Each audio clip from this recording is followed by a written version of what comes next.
Bonjour à tous les amis, j'espère que vous allez bien. Très heureux de vous retrouver dans ce Top and Flop. C'est le retour du Top and Flop. Désolé de ne pas vous l'avoir fait sur les dernières semaines. Non pas qu'elles étaient toutes mauvaises et que je me suis caché, puisque la semaine dernière par exemple elle était très très bonne aussi. Mais comme vous l'avez suivi sur YouTube, j'ai changé de villa. J'ai aussi pas mal de choses qui ont changé dans ma vie. Donc voilà, il fallait se réorganiser.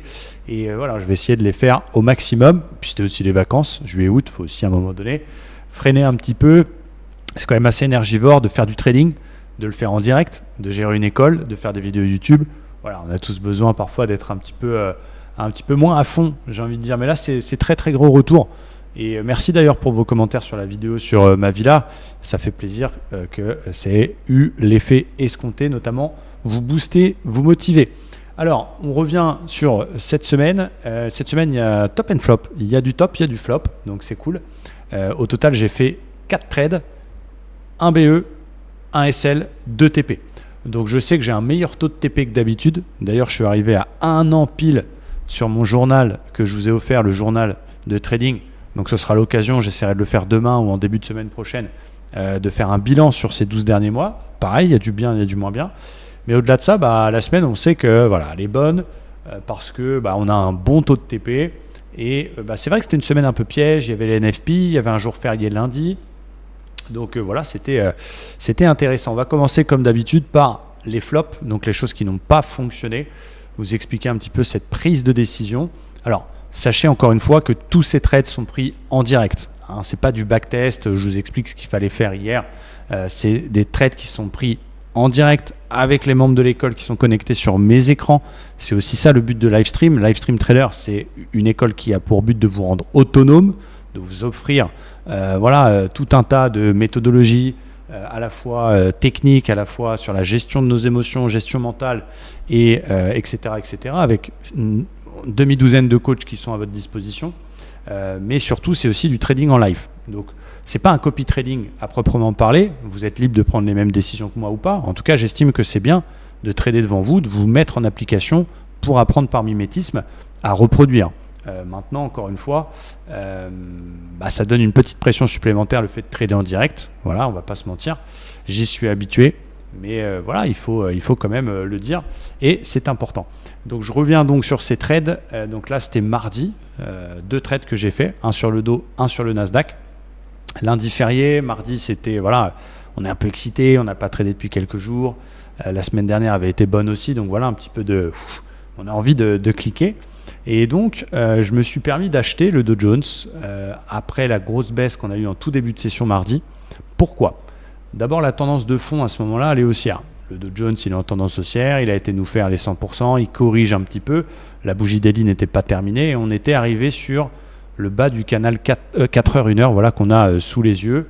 Donc, un élément chartiste qui est intéressant quand on veut se positionner dans la tendance. On va avoir plutôt tendance à acheter les points bas, en tout cas tenter des achats sur des replis.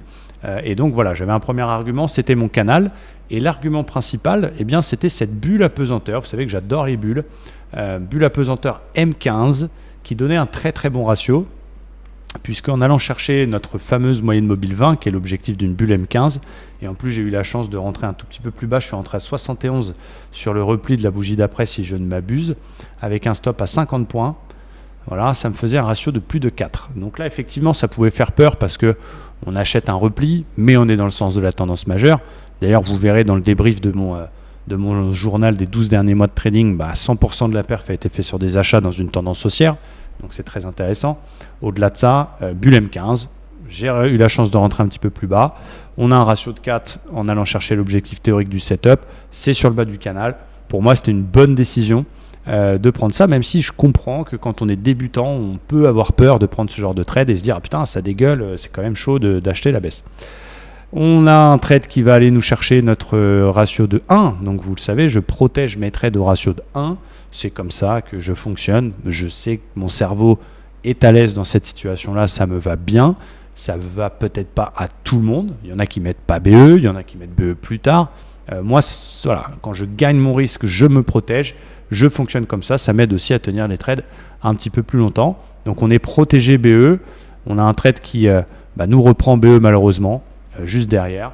Bon, voilà, j'ai envie de dire pas très grave, parce qu'en plus, si mes souvenirs sont bons, ça dégueule Donc si j'étais pas passé BE, je me serais fait stopper. Il n'a pas été chercher l'objectif, il était trop lourd. On va dire pas de risque sur ce trade à un moment où on est BE, donc pas de perte. Voilà, fallait y aller, fallait tenter. Ça arrive, évidemment, des trades BE, c'est pas la fin du monde. Je sais que pour vous, ça peut parfois signifier un manque à gagner, surtout quand ça va au TP derrière, où vous dites « Ah, j'aurais pu faire 2000, j'aurais pu faire 3000, incroyable ». Et donc, vous avez du mal psychologiquement à accepter un BE. Voilà, encore une fois, le trading, c'est 80% et du money management et de la psychologie. Et du coup, voilà, il faut essayer de voir les choses un petit peu différemment et surtout être en phase avec ses décisions. Hein, on ne connaît pas la suite d'un actif quand on fait du trading, pas quand on fait du review. Là, on était en direct, on ne sait pas ce qui va se passer. En tout cas, donc, on a des règles très précises par rapport à notre prise de décision. Il faut être en phase avec. Parfois, tu loupes un mouvement parce que tu ne pouvais pas rentrer, tu n'avais pas un signal. Bon, même si c'était ton plan de vendre ou d'acheter et puis que ça se met à aller dans ton sens, si tu n'es pas rentré dedans parce que tu n'avais pas de signal, ça ne sert à rien d'être bleu. C'est comme ça. Si tu passes BE et qu'il va de BE pour aller au TP, tu passes BE, c'est ta règle, c'est ta décision. Donc, il faut être en phase avec ses décisions. Parfois, ça nous sauve le cul, comme on le voit ici. Parfois, ça fait rater un TP. Mais en tout cas, je suis content d'avoir pris cette bulle. Je la mets dans les flops parce qu'elle n'a pas fait TP.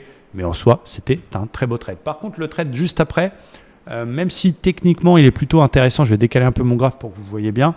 Je le fais 1 heure après le BE sur le Dow Jones. Là, je suis un petit peu moins content du trade parce que je m'autorise théoriquement un contre-flux par jour. Quand je dis un contre-flux, c'est contre le flux 1 heure. Et j'avais déjà pris la bulle sur le Dow qui certes s'est terminé BE. J'aurais dû arrêter ma journée ici.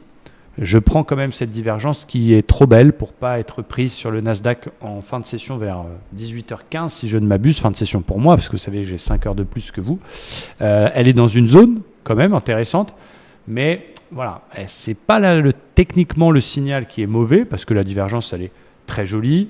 Elle donne un ratio qui est intéressant, je crois que c'est un ratio de 3 tout pile. Quand on regarde le dernier mouvement baissier, on va aller chercher les 50% de Fibo et du coup à la validation de la div, ça donne un ratio intéressant. Mais c'est plutôt dans l'attitude, donc oui, je juge ce top and flop, pas que sur un point de vue technique. J'ai trouvé après un petit peu de recul et lors de mon débrief d'hier, que ce trade il était un peu forcé.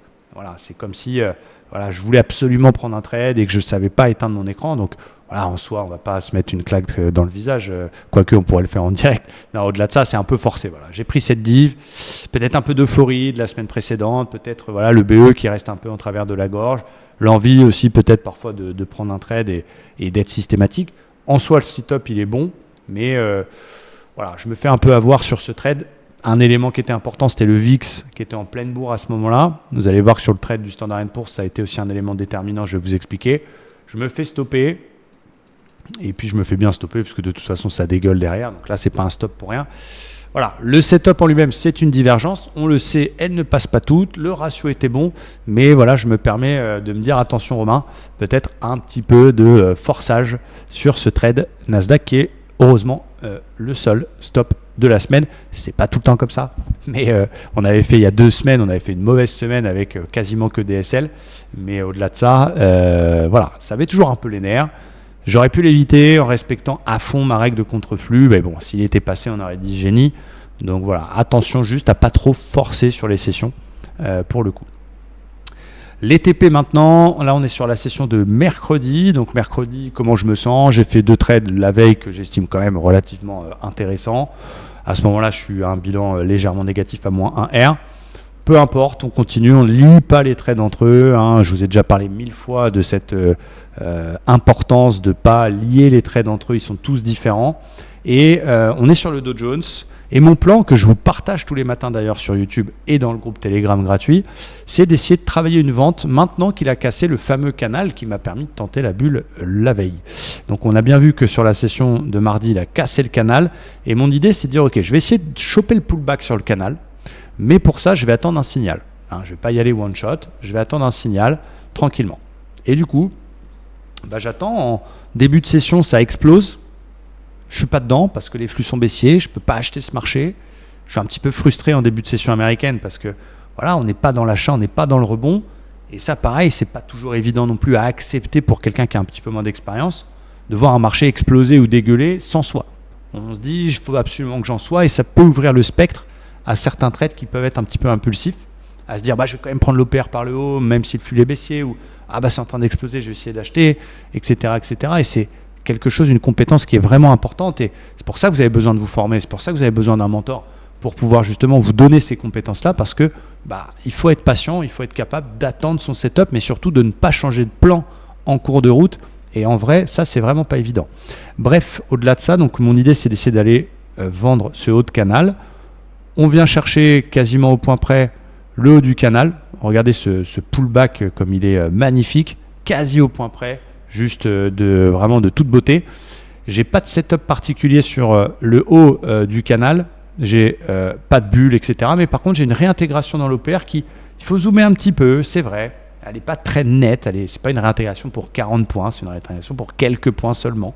Mais du coup, j'ai mon plan, j'ai mon pullback canal, j'ai mon signal, le flux est vendeur, donc je suis dans le sens du flux, je suis OK. Et donc, je travaille cet OPR par le haut en réintégrant avec une vente sur le haut d'OPR. Vous savez que je mets toujours un ordre sur le haut à 161 là pour le coup. Stop au-dessus de la bougie qui casse. Je mets un stop à 50 points, je laisse toujours une petite marge, ça me fait un stop de un tout petit peu au-dessus de la mèche qui réintègre le haut d'OPR.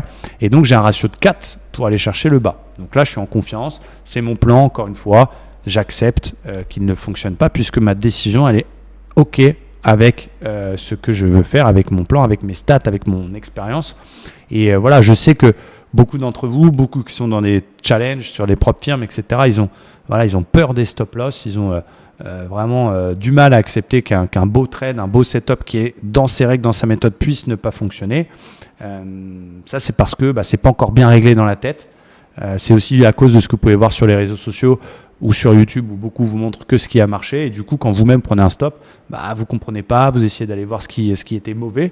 Il faut accepter que c'est de l'analyse technique et que parfois, il y a des trades qui passent pas tout simplement, même si on avait les bons arguments.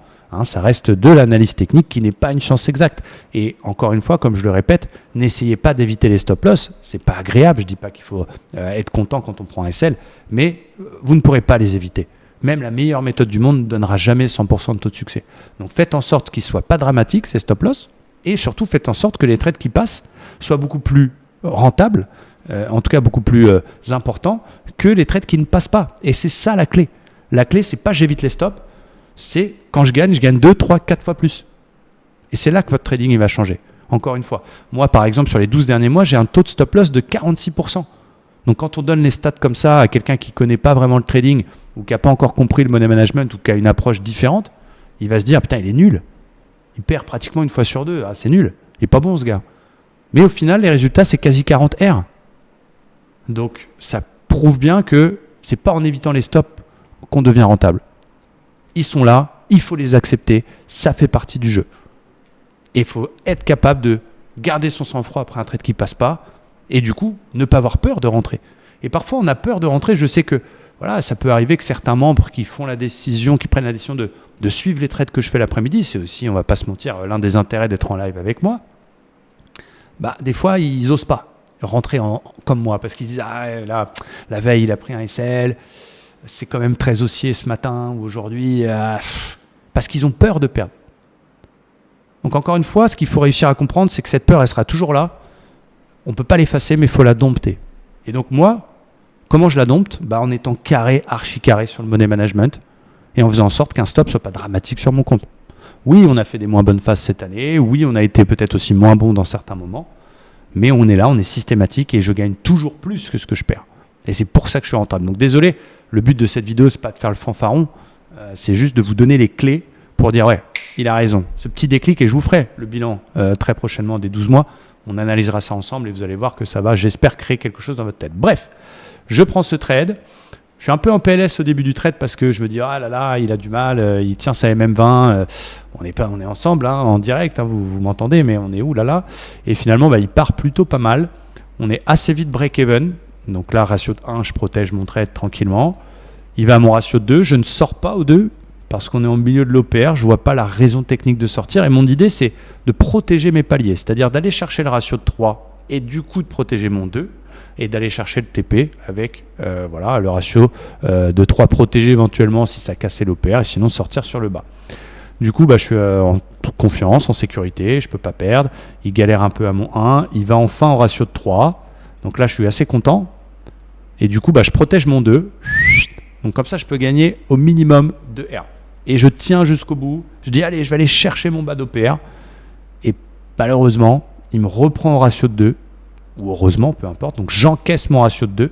Et regardez, il va chercher finalement le bas d'OPR. Alors là, on pourrait se dire, ouais, manque à gagner, t'aurais dû pas protéger ton 2, etc. Voilà, on va pas changer les règles pour une situation. Ça arrivera. C'est comme ça. On protège les paliers. C'est ce que je fais. Et voilà, parfois ça nous réussit, parfois ça nous reprend pour aller au TP. C'est comme ça, je suis en phase avec mes décisions et ce trade me permet de repasser dans le vert pour cette semaine. Dernier trade qui, pour moi, est peut-être l'une des plus belles divergences que j'ai fait ces derniers mois, voire même ces dernières années. Vous savez qu'on commence tout doucement à se mettre à trader le Standard & Poor's. On m'avait souvent posé la question pourquoi parce que ça ajoute une corde à notre arc quand... Voilà, parfois il y a un peu moins de setup sur le Nasdaq ou sur le Dow. Le Standard & Poor's c'est quand même le boss. Je l'aime moins au départ parce qu'il faut être vraiment ultra précis. Des fois pour un point, un demi-point, ça change complètement les ratios. Et du coup, j'avais tout simplement moins l'habitude, mais on s'y met tout doucement. Et mon plan, rappelez-vous, je voulais partager sur YouTube, c'était de se dire, ok, on est dans un flux plutôt baissier, on est assez correctif, mais les tendances de fond restent haussières. Et on n'était jamais venu pullbacker le 61.8 finalement de toute la grosse baisse. Vous savez que quand on casse 61.8, on vient souvent pullbacker pour aller derrière chercher les 100%.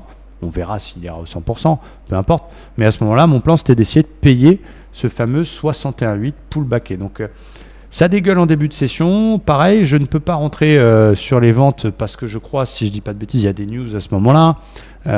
J'avais un plan qui était plutôt de payer sur repli. Et je vois une divergence haussière, donc un peu comme celle qu'on a vue mardi, qui se met en place tout doucement sur le S&P. Et évidemment, elle m'intéresse, j'ai envie de la prendre. Et du coup, à sa validation, la div, elle est magnifique. J'aurais pu rentrer sec, c'est-à-dire à la validation cassure du bruit, stop légèrement sous les plus bas, pour aller chercher donc 50% de la baisse d'avant. Vous allez voir. J'aurais pu la prendre comme ça. C'est vrai. Ça me donnait un ratio de 3. J'aurais pu. Mais je me dis, le bruit, regardez, donc ça c'est ce que j'appelle le bruit, c'est le point haut dans le RSI, dans la div. Il a été cassé, on est très éloigné du bruit. Je vais quand même acheter un truc qui baisse. Il n'a pas été chercher le 61.8. Là, je me dis, ok, quitte à prendre ça, essaie de rentrer le plus bas possible sur justement ce que j'appelle le pullback bruit. Donc régulièrement, on vient chercher le pullback sur le bruit de la div. Et ce qui va me faire un super point d'entrée et donc un meilleur ratio. Donc je me dis, je vais attendre le pullback bruit. Donc on est en live, on attend, on ne pose pas d'ordre. Et donc j'ai mis une alerte sur le pullback bruit et je clique quand on vient le toucher. Ça arrive parfois qu'on fasse d'ailleurs des pullback bruit légèrement sous la divergence. C'est pas très grave, sauf évidemment s'il dégueule d'un seul coup et qu'il perd 50 points, là je vais plus rentrer. Et du coup, je suis là et on attend le pullback bruit. Alors ça corrige un petit peu, ça repart. Là, ça me fait un peu regretter de ne pas avoir attendu, de ne pas y être allé en sec. Et on vient faire un pullback bruit magnifique puisqu'on vient pile poil toucher. Vous avez vu en direct, je peux remontrer le pullback bruit. Vous allez voir, parce que c'est intéressant d'avoir cette fonction replay sur TradingView. Regardez, vous allez voir ce magnifique pullback bruit. Pas sur cette bougie. Regardez bien. Bam! Et donc, on vient pullbacker le bruit, pullbacker les 61.8 et j'arrive à l'attraper à 91,25. Et je me dis en stop loss, je vais mettre 9 points parce que comme ça, au moins, j'ai un peu de largesse parce que voilà, on est quand même dans un marché qui vient de baisser. Petite info importante, c'est quand même ce VIX qui, à ce moment-là, l'indice de la peur, contrairement à mardi, avec des grosses baisses et un VIX qui explose, qui montre qu'il y a du stress, là, on a un VIX qui est dans le négatif, ce qui me conforte dans ma décision d'acheter. Et en visant les 50%, j'ai presque un ratio de 4. J'ai un ratio de 3,6, très exactement. Donc je prends ce trade. Il part assez rapidement. Oula, excusez-moi. Je m'y suis trompé. 2 boutons. On va revenir sur le trade. Voilà. Je vous ai un peu spoil, désolé. Il part assez rapidement. Donc il y a le pullback bruit. Tac, on est à 91,25. Il vient me BE assez rapidement, donc je suis content, je suis protégé, je ne peux plus perdre. Là, on est vraiment petits oignons. Ensuite, il merguez quand même pendant 1 heure. Donc on est en live ensemble, on va au 2. On ne sort pas, parce que ce n'est pas l'objectif du setup. J'aurais pu prendre mon 2, dire allez, c'est déjà bien, ça me fait une belle semaine. Mais non, on tient jusqu'au bout, tous ensemble. On vit les choses ensemble. Et on fait un live de 4 heures ce jour-là. grâce ou à cause de cette divergence. Il revient presque au prix, mais on est des lions, on ne sort pas, on n'est pas BE, on tient jusqu'au bout.